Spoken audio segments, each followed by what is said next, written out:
नमस्कार दोस्तों, आज मैं सुनाने जा रही हूँ आपको एक नई कहानी जिसका नाम है छाँव की तलाश। भाग 1, अधूरी दोपहर। बरेली के एक छोटे से गांव भौरी में सूरज सर पर चढ़ा था।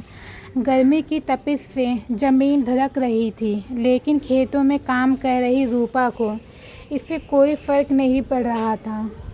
उसकी आंखों के सामने सिर्फ एक चेहरा था, उसका बेटा आरव। आरव अब 3 साल का था, मासूम, जिज्ञासु और अपनी माँ का सबसे बड़ा सहारा। लेकिन आज उसका चेहरा फीका पड़ा था। बुखार से तपती उसकी पेशानी रूप के दिल को छलनी कर रही थी। अम्मा, बस 2 घंटे और फिर दवाई लेकर लौट आऊँगी, रूपा ने अपनी माँ को समझाया था जब वह सुबह खेत पर निकली। लेकिन मन एक पल के लिए भी घर से हट नहीं रहा था। रूपा के पति सुमित 3 साल पहले शहर की एक फैक्ट्री में काम करने गए थे। तब से कोई खबर नहीं। फ़ोन आया था एक बार, बस 2 महीने और रूपा, फिर हमेशा के लिए वापस आ जाऊंगा। लेकिन वो 2 महीने कभी ख़त्म नहीं हुए। भाग 2, बर्फ़ सी चुप्पी। शाम को जब रूपा घर लौटी तो आरव बेसुध पड़ा था। अम्मा की आंखें भीगी थी। दवा नहीं लाई? उन्होंने पूछा। रूपा के हाथ कांप उठे। दवा की दुकान तक पहुंचते पहुंचते उसका पर्स कहीं गिर गया था। नहीं अम्मा, पर्स खो गया। उसकी आवाज़ टूट गई। अम्मा ने कुछ नहीं कहा। उन्होंने सिर्फ अपनी झुर्रियों भरे हाथों से रूपा के सिर को सहलाया। रात भर रूपा जागती रही। आरव की सांसें कभी तेज होती, कभी धीमी। हर सांस एक तीर थी जो रूपा के सीने में उतरती जा रही थी। सुबह होते ही वो फिर निकली, इस बार दवा नहीं, पैसे की तलाश में। भाग 3, बेमोल आत्मा। गांव की सीमा पर एक ईंटा भट्टा था। वहां काम कर रही औरतें दिन भर धूल में लिपटी रहती थी और शाम को थक कर बेसुध गिर जाती। रूपा वहीं पहुंची। मालकिन, कुछ काम मिल सकता है? साहब की बीवी ने ऊपर से नीचे तक देखा। तेरे जैसे बहुत आते हैं, क्या कर सकती है?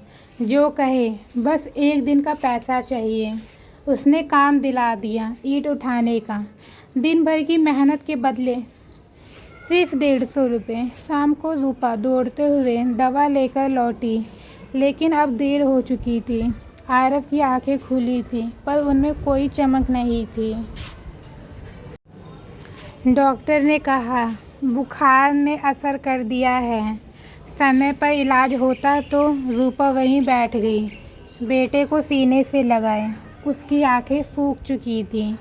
भाग 4, टूटी उम्मीदें।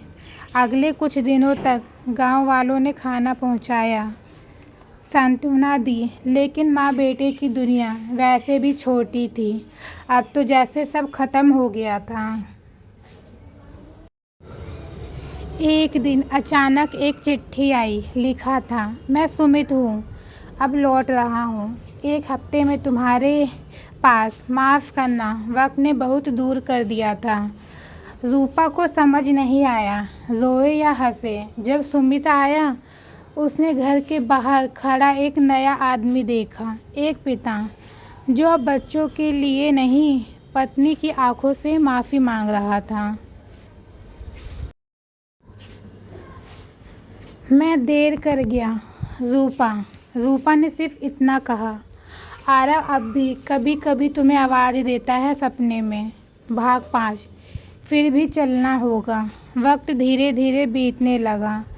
सुमित ने खेती संभाली, गांव के बच्चों को पढ़ाना शुरू किया। रूपा अब गांव की औरतों के साथ मिलकर एक छोटा सिलाई केंद्र चलाती थी। पर हर साल जब जून की गर्मी से चढ़ती, आरव की यादें भीतर की आग को और भड़का देती। रूपा कभी मंदिर जाती तो एक दिया जरूर जलाती, उसके लिए जिसने मुझे माँ बनाया और फिर छीन लिया। उसने जीना नहीं छोड़ा पर हंसना भूल गई थी।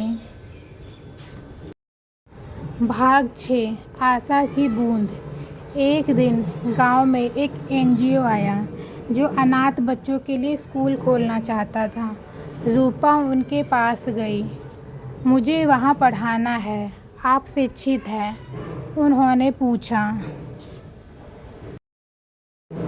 नहीं, पर मैंने एक बच्चे को पालने की कोशिश की थी, पूरी जान लगाकर। उन्हें कुछ जवाब नहीं मिला, लेकिन उनकी आंखों ने सब कह दिया। रूपा अब बच्चों को कहानियाँ सुनाती है, एक माँ की कहानी, एक सपने की और उस सपने के बिखर जाने की। बच्चे जब मुस्कुराते हैं तो वो सोचती है शायद आरव भी अब कहीं ऊपर किसी और दुनिया में मुस्कुरा रहा होगा। अंतिम पंक्तियाँ। कहानी का अंत नहीं हुआ, क्योंकि दर्द का कोई अंत नहीं होता, लेकिन जब आप उस दर्द को किसी और की मुस्कान में बदल दें तब एक नई कहानी शुरू होती है। तो दोस्तों, मेरी आज की ये कहानी यहीं पर ख़त्म होती है। आपको मेरी ये कहानी कैसी लगी कमेंट करके ज़रूर बताएं। अगर आप मेरे चैनल पर नए हैं, मेरे चैनल को लाइक करें, सब्सक्राइब करें। आगे मैं आपको ऐसी और कहानियाँ सुनाती रहूँगी।